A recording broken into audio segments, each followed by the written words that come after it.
Good morning, everyone, and welcome to the second live session, Mental Health, 1 year later. We are excited to talk to all of you about the changes that we've seen over the last year as we actually celebrate the 1 year anniversary of the state of emergency here in Independence with the COVID-19 pandemic. It has been a year of changes and challenges. We have seen a lot of time at home. We've seen masks, we've had limited interactions with family and friends, and a lot of worries about jobs and health and education and so many more things. So this has resulted in a dramatic increase in reported symptoms of anxiety, depression, across all age groups, and mental health professionals at every level are carefully monitoring the situation. But today we're excited to welcome members from Comprehensive Mental Health and the Fort Osage and Blue Springs school districts as they discuss what this means for all of us. It is important as we get things started today that there are going to be some weighty conversations. So if you are uncomfortable listening to or talking about suicide, abuse, and substance abuse, we will be discussing those pieces today. So just make sure that if kiddos are around or if you have other concerns about that, that is on the topic for today.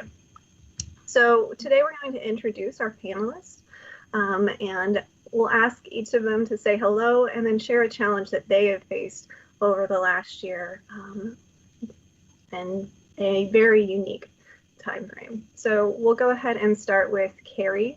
Carrie, can you introduce yourself?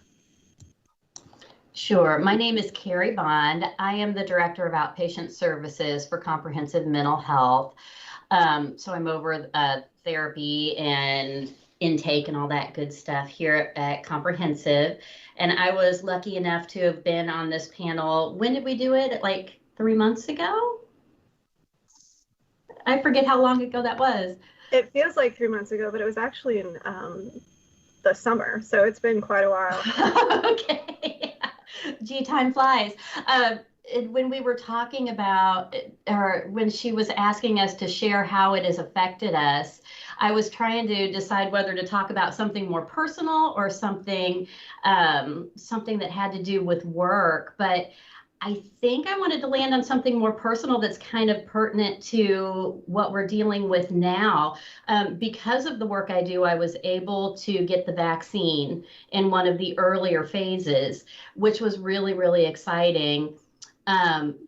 But I didn't realize I was going to have this huge emotional reaction to it. After I got the second shot, I walked back in my home and there was something inside of me. My husband couldn't get the shot.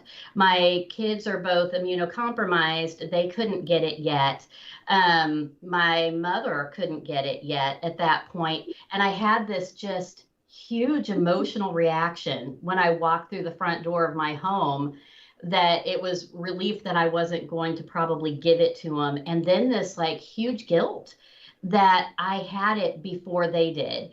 And so that was a reaction that really took me by surprise, that I kind of had to process through a little bit. So I think that's kind of an example as we move into these next phases of recovering from the pandemic, some of the emotions that each of us are going to have to figure out how to manage. Very true, very true. Stacey, do you want to introduce yourself? Hi there, I'm Stacey Scalfero, and I'm a school counselor at in the Blue Springs School District. Very happy to be part of this today. I would like to share, I guess, a couple of things, and I'm guessing some of you watching have maybe dealt with this as well, but one of the things that I had to navigate through this was the loss of a close family member and trying to navigate just grief during an already really difficult time. And then maybe lacking some of that closure that you would normally get during a traditional service or memorial, and not having that. So that left me with a lot of just kind of open emotions. And then secondly, just dealing with a family member who struggles with addiction, and then this pandemic has created so much space from each other that just a little bit of guilt of maybe not checking in enough or seeing that person in real life. But, you know, also having those barriers with the pandemic. So those have been a couple of huge factors that I've dealt with throughout this time. Yeah, that is a very real reality, unfortunately, for a lot of families, both the substance abuse and the loss of a loved one. With COVID-19 alone, we've lost 525,000 United States residents over the last year. And there's also a lot of people that have passed away from other things. And the funeral is a really important part of our goodbye. And not having that ability has been very challenging for a lot of families. Jacqueline, do you want to introduce yourself next? Sure. Good morning, everybody. My name is Jacqueline Mace. I work with Comprehensive Mental Health, and I am the team leader for our adolescent substance use program. I also work with adults that are experiencing addiction and are seeking recovery from substance use. I think for me, and this is also personal, so just being transparent, I have coped with and managed depression for many years, and the winter is typically a tougher season for me anyway, with less sunlight and not being able to get outside as much. And so I really noticed that impacting me to a much greater degree this last winter. And I'm just now starting to get the sense that my mood is lifting as the days are getting longer again. And we've had, you know, some nice weather recently. But being a mom of a toddler, it's been really hard to feel, and I'm sure some other people can relate to this, almost trapped in the house because you can't get out and do things on the weekends or evenings or during the day. So, you know, I think that has probably been the biggest struggle for me, is monitoring my own mental health and losing access to some of the tools that I normally would have to do that during the winter. Yeah, I think I've shared this quote in the last session as well, but it's still very much relevant. We may all be in the same storm, but we're not in the same boat, and some of us don't have boats. So it is a very challenging year, and it's impacted everybody a little bit differently. So recognizing that and taking time to focus on yourself and all that is really important, and some of the stuff you guys will discuss today. Becky, you want to introduce yourself? Sure. I'm Becky McIntyre. I am a school counselor in the Fort Osage School District. And what I'm going to share is I am someone that got COVID, and some of my thoughts and feelings and how that works, how that worked for me. I was quarantined. So I was one that said, you know, you've got to isolate for the set amount of days. And so that's kind of a weird feeling. And then you wait, and then boom, all of a sudden I started showing symptoms. I got tested, and then I tested positive. And so there's a lot of emotions. There's a lot of feelings that go with that diagnosis, so to speak. And so then a few days later, my husband showed signs. He tested positive. He was actually hospitalized with respiratory issues from COVID. So, you know, we had the emotion behind that. I called 911, they came, they took him to the hospital. I stayed home. So I had that real feeling of, I'm at home, my husband's in the hospital, I can't go there, I can't see him. It's a lonely feeling. It has opened my eyes to being able to be empathetic when people are diagnosed and they have that feeling of, I am now a COVID positive patient. All of that stigma that goes along with any of that, the emotions with that, the 2-week waiting period, you know, all of the emotions that go with being diagnosed with COVID, and then the recovery phase. You know, it's tough. You know, I coach a sport in my school district, and we've seen athletes get COVID and they come back and the respiratory is a problem, and there's a lot goes along with the COVID and the diagnosis and all of that. So. Well, it's one of those things because it's been a year, and today is the anniversary of the emergency declaration here in Independence, and we know more than we did a year ago, but there's still a lot of unknowns about what the long-term impact of this illness is. So we're still learning a lot. And thank you for sharing that, Becky. I think it's really important and valuable to have someone on the panel today that has experienced the actual illness firsthand.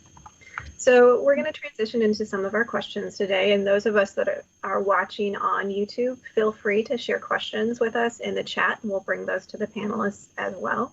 And if you have questions afterwards, you can message us on Facebook, on Twitter, and we will get answers from our experts here today to share with you. So mental health has long had a stigma associated with it. And I remember reading this short story in high school called The Yellow Wallpaper. And it was about a woman that was suffering from mental health and was isolated in a room with yellow wallpaper, and slowly her mental health deteriorated further. So that's resonated in a different way looking back on that story this year. I think Jacqueline mentioned as well that you felt isolated a lot of ways this year.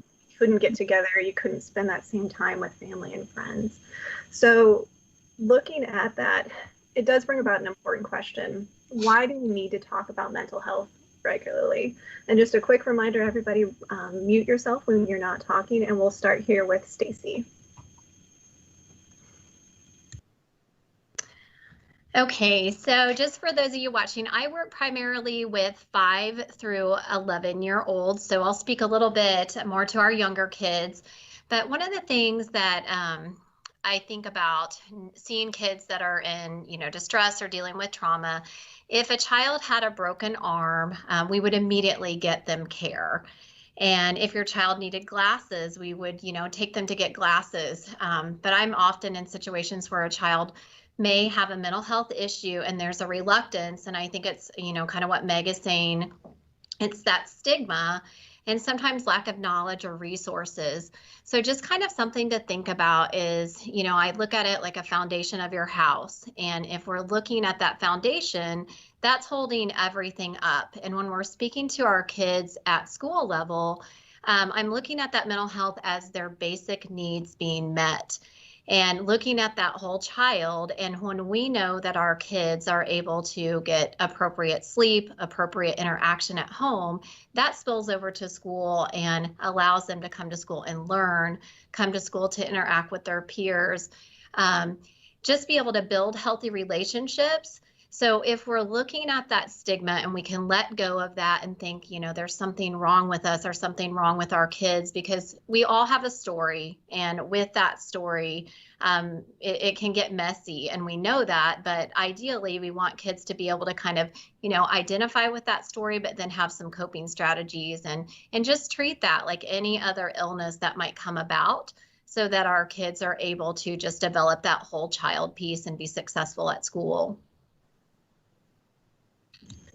Very true, Stacey. All of us have a brain. So just like we can get a paper cut, we can have a sprain, all of us can have different impacts on our brain. So Jacqueline, do you want to talk about it from the adult perspective as well? Yeah. I mean, it kind of goes back to, Meg, what you were saying. We all have a brain. We all have emotions and feelings and thoughts. We all have mental health. And so I think because it is something that we can't see, like Stacey was saying, as visibly as, a physical injury, we are all going to have times where we need to be able to lean on some other people for some support. I think something that is so meaningful to me working in this field and, working with adolescents and adults is that suffering that's a universal experience. As humans, we all know what it is to suffer. Now, again, we might be in a different boat, so we're not all experiencing the same things, but we can all relate to that as human beings. And so, we get this idea, and sometimes even I think feel some shame over suffering and not allowing ourselves to be in that when that does happen, and seek the support that we need. And I also think as adults, we are the ones that set that tone for our teenagers and for our younger kiddos. They need to know from us that it is okay to struggle. And of course, there are appropriate ways to communicate that with our kids, right? We still need to have boundaries. But it's okay to name that feeling and say, yeah, mom's feeling sad today. I'm feeling down today. What should we do about that? And just setting that example. So I think that is a way that we can start, and we've started the work, but breaking down this stigma is just acknowledging we've all got mental health and we all experience that suffering. So those are some of my thoughts on it. Yeah, that's all very true. And finding ways, I know with my two kids, to recognize and identify the feelings has been a very powerful tool for us to help them work through them. It's not always perfect, and there are days where it's easier to identify the root cause of an outburst or an emotion than others, but it's okay to not be okay. And that's not just a catchphrase, it's very much a true thing from day to day. So with that, I think it's important to also know the symptoms that we should be looking for in some of these situations. So Carrie, can you talk to us a little bit about the symptoms of stress, anxiety, and depression that we should be looking for in adults? Absolutely.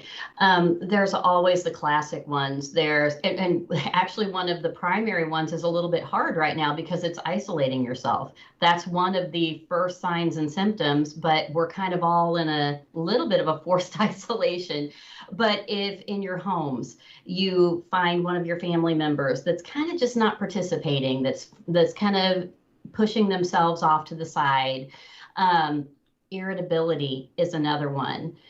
This kind of chronic hopelessness, feeling overwhelmed. You'll hear people use the word, I'm just overwhelmed. And part of that is dealing with the pandemic and all of the emotions that go along with that and all of the challenges. That is exhausting. But when it becomes that is your new normal versus right now I'm feeling overwhelmed. It was a really rough day. But if you wake up feeling overwhelmed, in the afternoon, you're feeling overwhelmed, and then you're overwhelmed and you just got to go to bed at 7 o'clock, and that becomes a pattern. I think that's something to really pay attention to. Any suicidal thoughts that are pervasive, that cycle through, that is something to absolutely pay attention to. Am I forgetting anything? Anybody? I do think it's important, and from some mental health first aid training that we have gone through here at the city, there's a lot of people that are worried about asking about suicide because it may lead someone to take additional steps. And the science says otherwise. Can you talk about that just a little bit? Absolutely. I think one of the things that I tell people is if you ask somebody if they have ever thought about suicide or ever thought about not wanting to wake up in the next morning at some point in their life, and they say no, they're probably either not being honest with you or not being honest with themselves. At some point in our lives, every single one of us have dealt with that emotion. I think a big fear is for people listening is that if somebody comes to you and says that you're not going to know what to do, that talking about it will make it worse. And all of those are just huge fallacies. Talking about it makes that person feel not alone. And once they're able to communicate and know that you're a safe person to communicate that with, then all of a sudden that feeling of connectedness is helpful in that situation. All of a sudden you become problem solving together versus that person just trying to kind of build a wall and kind of stay off to themselves. And then it tends to cycle around and around and around. But once you've communicated it, once you're starting to problem solve, once you're starting to bring in resources, all of a sudden hope starts to bubble up and grow. And I think that is huge. Thank you, Carrie. Yeah, I echo what you said. I mean, suicide is something that not only is talked about just in the news and other places, but it's a very real thing that crosses a lot of people's minds on a day-to-day basis, just because it's easy to get overwhelmed. It's easy to feel lost, and having those conversations can be a really important step to helping somebody get the help and support that they need. So along those lines, some of us self-medicate to deal with the varying issues. And it's not an adult or child thing, it's happening, unfortunately, it's sort of across the spectrum. So Jacqueline's going to talk first about from the adult perspective, and then we'll talk to Becky about the youth perspective. So Jacqueline, can you talk a little bit about substance abuse?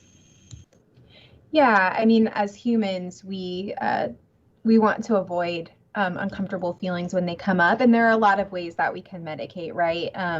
We typically think substance use, and there are a lot of other ways we can do that too. But speaking to the substance use in particular, I think what has been so hard for, the individuals that I'm working with is that their plans have been disrupted. So, if you have ever struggled with an addiction, you know that it's really important that you come up with a plan for how you're going to cope when you feel triggered, and you know who your support people are that you can go to. You're able to get outside and see people and have a routine. I know that's one of the biggest things is we all need structure, we all need routine. And so all of that's been flipped upside down. I remember a year ago calling my clients and telling them, hey, we can't meet this week in person. We can do a phone call. Some people have the video calls, and so that's how we've been providing services. But something about sitting together in a room and being present together is very different. And so we've lost that, and that's really impacted our individuals that are struggling with addiction. Something that we have noticed, the research has started to come in. We're seeing an increase in overdose, about a 21% increase from 2019 to the first 3 quarters of 2020. And some unfortunate trends with that includes, our Black community being disproportionately impacted by that.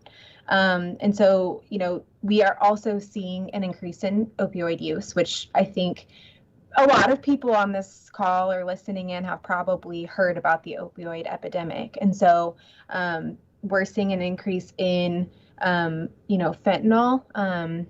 People think they're maybe buying one prescription medication off of the street, and really it's actually fentanyl, which can be very deadly. And so a lot of times when we're talking with our folks that maybe aren't in a place to completely stop their substance use, we talk about ways that they can practice, being safer.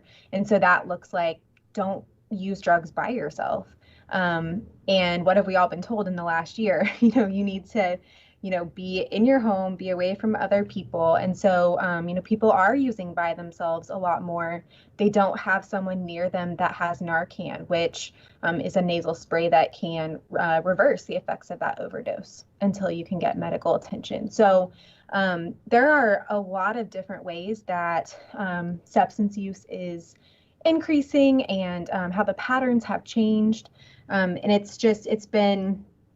it's been a pretty tough transition for a lot of our individuals. We've got people that have maybe never used drugs and have turned to it. We've got individuals that maybe they've been in recovery, they've been in remission from the disease of addiction, and it's come back up for them.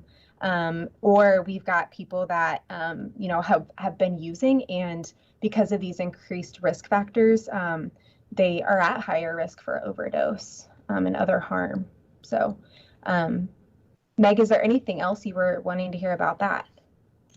No, I think you did a good job sort of covering them in general. I know, unfortunately, we're going to transition to Becky here. We have seen an increase in youth overdoses as well throughout this pandemic. And unfortunately, some further steps beyond the overdoses with actions on various levels. So Becky, talk a little bit about our youth and how substance abuse is impacting them. Yeah, what I want to touch on first is not necessarily the impact on the youth, but it's that the youth are out there. I want to focus primarily on our virtual students. So, we have students that we were hybrid and now we're all back, but we still have the virtual population. And those are the ones that kind of make me on edge because we don't see them. We don't see them 4 or 5 days a week. I think it's, there's physical signs of drug use, and so we've got kids out there that we don't lay eyes on. And as a school counselor, that alarms me that I can't get my eyes on my students to see any of the physical signs of drug use.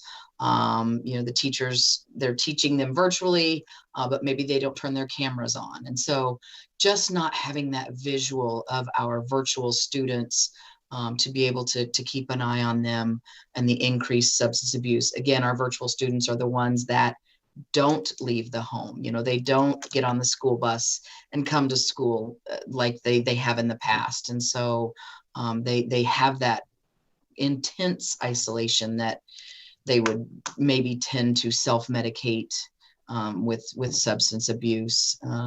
We do our best here in this district to get our social workers out into the community to do the home visits. And again, that has the whole fear of families, at least having someone come to their home. And so my fear is the unknown, those unknown children, those unseen children that we have out there that we just can't and don't lay eyes on.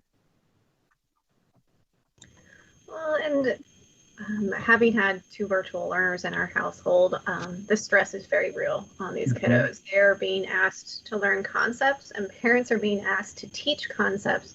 And teaching and understanding the concept are very, very different things. So there's a lot of additional stress on families from a lot of different platforms. And that the way that we react to it as an adult may be different than what you see in kiddos. So Becky, can you talk a little bit about what some of the signs and symptoms of stress, anxiety, and depression might be from the child and teen perspective, a little bit different than how they show in adults? Absolutely. One of the things that we see is the irritability piece, which is mentioned. That I think that is not specific to an age group. One of the things that we're seeing is the insomnia and fatigue, and kids are not sleeping, and they're upset and they're stressed, and we're seeing the signs of physical signs of depression, the sleepiness, and the not able to manage their emotions, and the anxiety.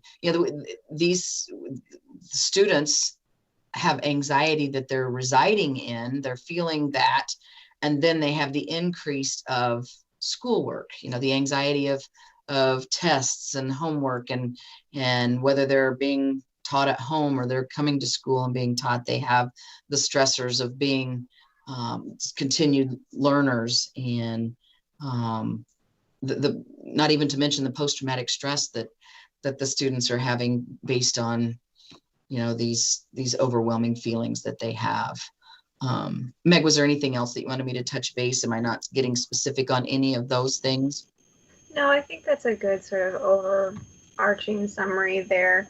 I do want to transition to Stacey, and both Becky and Stacey are school counselors. So Becky, feel free after Stacey talks if there's something you want to add in here. But school counselors are here to help families. If there are signs or symptoms that you guys are concerned about, you can talk to your school counselor, and you guys are looking on a regular basis in the schools for some of those red flags too. So Stacey, can you talk a little bit about the role that school counselors can help play for those kids?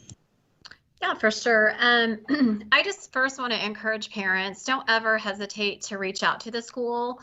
Again, going back to that stigma piece, I think sometimes families are fearful and thinking, well, if our family dynamic is different in any way, maybe they're reluctant, but don't ever hesitate to reach out. Our goal is to be non-judgmental and to make sure your child does have a safe space.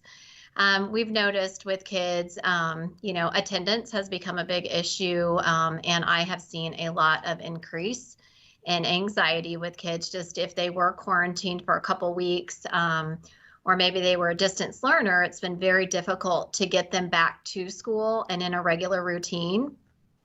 So just one of the things too that we can do at the school is to kind of create some capacity within the school to support your child. And that's a team approach. We did a theme this week at our school, and it said it takes a village, and it does. So, but that first step, just, reaching out to your school counselor. Some of the common things that we can do just within our school building is just identifying maybe some breaks throughout the school day. So if your child's feeling overwhelmed, kind of giving them a visual schedule and allowing them to know, hey, at 10 o'clock, you can take a break. And we try to maybe set that break up with a trusted adult in the building, maybe a teacher. Some kids might take a movement break and take some laps around the building, or maybe contribute within the building too. I've seen that help a lot with students who maybe they don't have that purpose or that value. Maybe they're not wanting to come to school, but just giving them a job or something that they can do within the building. We've also created calm down kits and calm down spots within the classroom to kind of normalize those big feelings. And again, let kids know, it's okay to be angry. It's okay to be overwhelmed. It's okay to be sad. But then we want to give them a coping strategy to deal with it. But all of those things that I just mentioned can be done within the school building each day. And that takes a little bit of pressure off of parents who are, it's hard to get your child here, but just to develop that communication and that relationship with the school, and then just, hammering out a plan to say, what can we do? It's definitely happening a lot right now, but, first step, just give that school counselor a call, and then each kid looks a little different, but we can definitely help with some ideas. Anything you would add, Becky? The only thing I would add is I work with teenagers. I'm at the middle level. And so we see an increase in our communication via electronics. In other words, I have received so many emails from students and from parents, and we encourage our students to email and communicate. They all have, we're a one-to-one district, so they all have the technology piece, and we tell them to communicate with us. Parents reach out. So we encourage the communication via the electronic piece. We too also look at, the change in appearance, and some of the things we look at.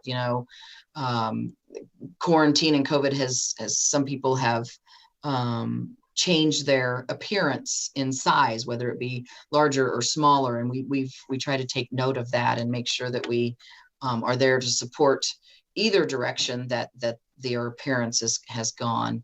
But I would say that I agree with Stacey. Reach out to your school counselor, reach out to us, and let us know how we can help and support. And best way to do that is either through phone or email. So I agree. And as a parent, I'm noticing this.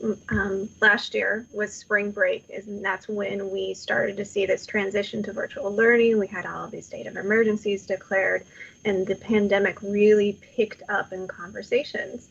And one of my kids is very scared this year that we are going to have something else happen in spring break. And it's not going to be just a one-year thing. That's something that we're going to have to work with for a while now. And I think it's important, and it transitions into our next one, and we've mentioned it earlier, it's okay to not be okay, but it's also really important to recognize that it's going to take us a while to work through all of the emotions and trauma. It's very real trauma that all of us have lived through, whether we lost someone, we lost a job, we were sick ourselves. We have been working in a different brain space for the last year, and it's going to take all of us time to work through that over the next few years. And it's going to help this generation that it's in school right now change in a lot of different ways than their previous peers. So Carrie, you want to talk a little bit about sort of that theme of it's okay to not be okay? I love what both you and Jacqueline have said on kind of that topic today about being able to acknowledge the fact that, man, this has been hard. This has been really, really hard. There has not been one part of this last year that has not had a challenge. From the fact that this is a year in, and, the first message was 2 weeks to flatten the curve.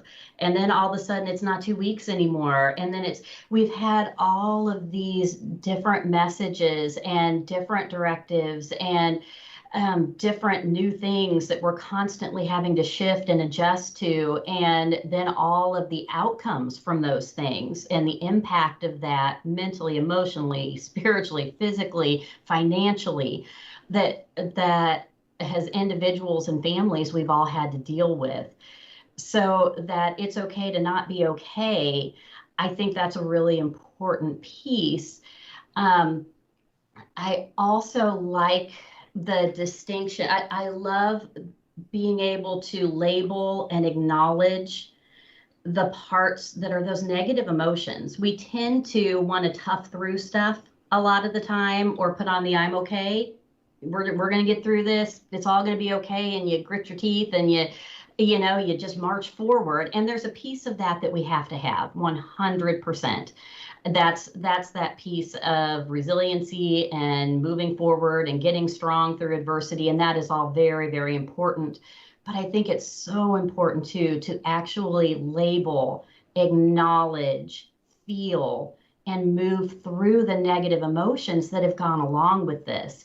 I think if you stuff it down, then it's just going to come back and bite you. It's going to bite you or the people around you in really uncomfortable ways. I was listening to a podcast. It was interesting as I was driving to work this morning, and it was an interview of a psychologist for Harvard that works at Harvard Medical School. And she gave this really, it felt useful tool to me for helping people kind of acknowledge and move through these negative emotions that we're dealing with.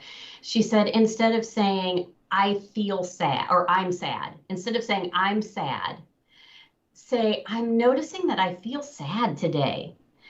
And the reason she said that language is important, instead of I'm sad, saying I notice that I'm feeling sad, is because if you picture it, the I notice that I'm feeling sad makes you the sky and makes the sadness clouds. And clouds always move through. If you say I'm sad, then you're the sky and the clouds are kind of you, and you're at the mercy of the sadness. And it was just a cool way to use language to kind of give yourself more space to let it process through. So I don't know if that tool will be as helpful to anybody else as it was to me this morning driving into work, but I was like, that is really kind of profound. So, but it just really is a good tool for how do you, if you're feeling sad, if you're feeling overwhelmed, if you're feeling these emotions, go ahead and acknowledge those, and also kind of use that metaphor a little bit that, I'm noticing I'm feeling this right now, because clouds never stay. They process through. So, and I think that's important. We've got to absolutely do that with our emotions. It starts with being able to identify and name them, acknowledge them, go ahead and feel them, and trust that they're going to fly by. And I think Inside Out did a really great job of making imagery associated with that, because they file the feeling, they file the memory, and then they had sort of those 5 key emotions that helped identify the pieces there. And I know I'm a big advocate for meditation, and there are a lot of different types of guided meditations that focus just on that, Carrie, where you recognize that this is a fleeting thing. It's not the only thing. So recognize it, file it, let it go. And it's easier said than done. There are days where all of us need to just go into the dark room and, become away from people. Even now, like, we don't have that ability to take away time from our family because we're all together all the time. And it's not the same way to get away that we had in the past. So did you want to add something real quick? Well, I would just kind of piggybacking on that. I think that having those open discussions with your family when you're having that rough day, man, I'm just feeling tired. I am just feeling sad. I am feeling overwhelmed. I am feeling, and going ahead And naming that and coming up with solutions together, it gives your kids permission to do that too, and helps them be able to actually build their emotional vocabulary and be able to identify, okay, this is what I'm feeling right now, so I can communicate that. Because especially with kids, it tends to come out in behavior, and then we find ourselves dealing with behavior and not dealing with that underlying what's going on. And if we can give them those tools, those words to be able to communicate it, then all of a sudden the behaviors decrease and the communication increases. And again, I always go back to connection. It goes back to that connection. So. Well, and guys, we were having a really great conversation here, but we're running out of our time. So I'm going to jump around on our questions here a little bit. We worried about this when we were planning for today, that we would get into the meat of things and not have the same. I do think it's really important before we go to the resources, though, to recognize that there is a very real chemical impact on our brains from all of this right now. So COVID fatigue and COVID brain are very real pieces that are impacting us. So Becky and Carrie, can you talk about sort of the scientific impact that we're actually seeing on us right now? Absolutely. I don't get too much into the weeds of the scientific piece. However, I did do some research on that.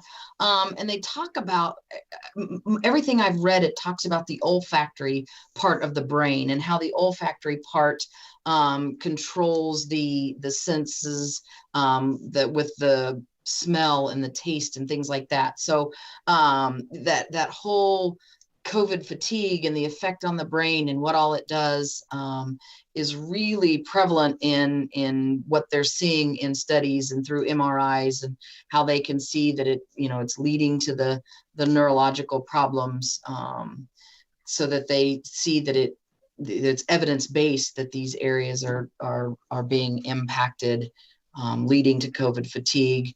Again, myself being someone who has had COVID, I can personally tell you the COVID fatigue itself is real. It takes a while to just recover yourself physically from COVID. And then the mind fatigue that you have, that we see it and hear it on the news, and how overwhelming it can be to hear it over and over and over again, and the fatigue that it can cause just by hearing it. So there's two different things there as far as the actual part of the brain, and then the COVID fatigue, as well as the fatigue just from the overwhelming feelings. I think we do get tired quicker. I think sometimes there's an impact in a practical sense on our ability to focus. You see, it's hard to focus. You get tired faster. Tend to be a little more reactive are some of the symptoms that I'm seeing more of in interactions, just in, both at work and in life. So some of the practical ways I think that we're seeing that is in those areas a little bit. Well, and when you're in a heightened state of adrenaline, your brain reacts differently. And whether we have felt like we have had the stress or the personal impact of COVID, or just the day-to-day monitoring of the news, there's a lot of negative news and challenging news that has taken place over the last year on a variety of different levels, from health to social changes to political conversations. It has been a year of very big conversations, and that does increase your stress level, which does impact your brain, your ability to have those short-term memory, all of those pieces that go in there. So there's a lot of pieces to that, but we're wrapping up here now. So I really think it's important to make sure that people not only have the symptoms, the understanding there, but also the resources. If you need additional help, it's okay to ask for additional help. So we'll work through each of you guys and any resources that you think people should know. So we'll start from the youngest and we'll work up through. So Stacey, if you want to start there with resources for the kids. Okay, I just kind of skipping around. I'm just going to share some tips with parents, because sometimes I think we overthink, because it's really hard when you're dealing with your own kid. I have a 13-year-old son, and so trying to get him to talk. So just to kind of recap, with our little ones communicate differently than we do as adults. So just some tips as a parent, I would just encourage you to look for a way to get down to their level. And I'm going to restate that. How do you feel and what do you need? And that's just a simple way to communicate with your child. And that's how do you feel and then what do you need? And then maybe listing as a family some coping strategies and just some tips. Go for a walk, get outside and move your body. Even if it's just 10 minutes, like that's what we're going to do when we get home, and that opens up that line of communication. Also just being cautious and I guess cognizant of the electronic, the screen time, setting some healthy boundaries. Maybe 8 o'clock we're off of our electronics. A huge thing that's so simple, you guys, is just eating dinner as a family. Sit down at the dinner table. That's a great time to communicate. It doesn't have to be perfect. It doesn't have to be every night, but just really again, you're opening up a line of communication. And then again, those healthy sleep routines, trying to have a schedule at bedtime. Those are just kind of some easy tips as a parent, because I don't want anybody to leave here feeling like, oh my gosh, this is too much. And how do I get this or how do I get that? Just really identifying some basic things that you can do as a family that are free, and to communicate with your child and look for that way to, just have a communication on their level. I mean, something as simple as, let's sit down and play a game of Uno, and just 10 minutes, because a lot of times when the parent's overwhelmed, our children match our emotions. If we're high, they're high. If we're low, they're low. So we're looking for those ways to just regulate and, be proactive with this as well, so that you're not waiting till there's a crisis. So those are kind of my instant free resources that I want to share, and just kind of label them as more self-care. And I can share some more resources with Meg that could be things that you could just have as toolkits at your house. Thank you, Stacey. Becky? Yeah, as far as a specific resource, one that I tend to go to quite a bit, and it's very specific here to Missouri, is the Show Me Hope. And I believe I sent that to you, Meg. You may have already put that on here. So that's a good one. It's the crisis counseling program responding to COVID, and it deals with, and it goes from all ages. I'll say a lot of what Stacey said quickly, hopefully. Focus on the facts, understand your fears. Acknowledge and being able to manage not only your anxiety, but anyone in your home, your workplace, those kind of things. Maintain a routine. Once you get COVID, the routine itself looks completely different. But once you come back from that, maintain your routine. Try to play and laugh. I work with middle school kids. I have for over 20 years. If you're not laughing with them, they're laughing at you. So make sure that you play and laugh and do those things. Maintain your self-care. And then, of course, seek professional help. There's resources out there. Meg, this is an outstanding thing that we're doing here in our community. I sent also simple activities for children and adolescents. And it's several pages of things you can do. So laugh, play. We'll all get through this together. It's okay to not be okay. Jacqueline, can you share some resources for those that may be dealing with substance abuse right now? Yeah, I'm going to go ahead and put our direct number to our substance use program into the chat for you. So maybe you can share that with everybody, because we're here. We're here Monday through Friday. If you call on the weekend, we'll get right back with you as soon as we get back in the office. We do have open access hours at our locations as well. So, you're always welcome to call if you have questions. And I just posted that number for you, Meg, to share. But we also, you can just walk in to our locations as well. Anytime from 8 a.m. to 2 p.m. We're here, and we can get you started on, whatever path, whatever services you're looking for. And then something that I always think is really helpful, especially working with adolescents, is, and this goes more back to, suicide hotline, or if you're just really needing support, there's a text line. I know a lot of times, especially with young adults or adolescents, it's hard to pick up the phone and call when you're struggling. And so that's just text 471-471. Really, really simple. And there will be someone on the other end of the line to support you. So I think those are my main ones. The only other one that I really love is selfcompassion.org. is incredible. It's an incredible resource. We didn't really get a chance to talk much about it, but I think we are probably really hard on ourselves, especially right now. A lot of I should be feeling this way and criticizing ourselves. And so practicing that mindfulness that everyone else has mentioned and trying to be kind to ourselves, I think is really important. So I'll get those all in the chat for you. Thank you, Jacqueline. And Carrie, any other pieces you want to share? Well, I was going to say Jacqueline stole all mine, so I thought that was very unfair of her. We do have, we're a community mental health center, so we absolutely have open access hours too. We also have a crisis line that's 888-279-8188. I also think, Jacqueline, it's 741-741 for the text line.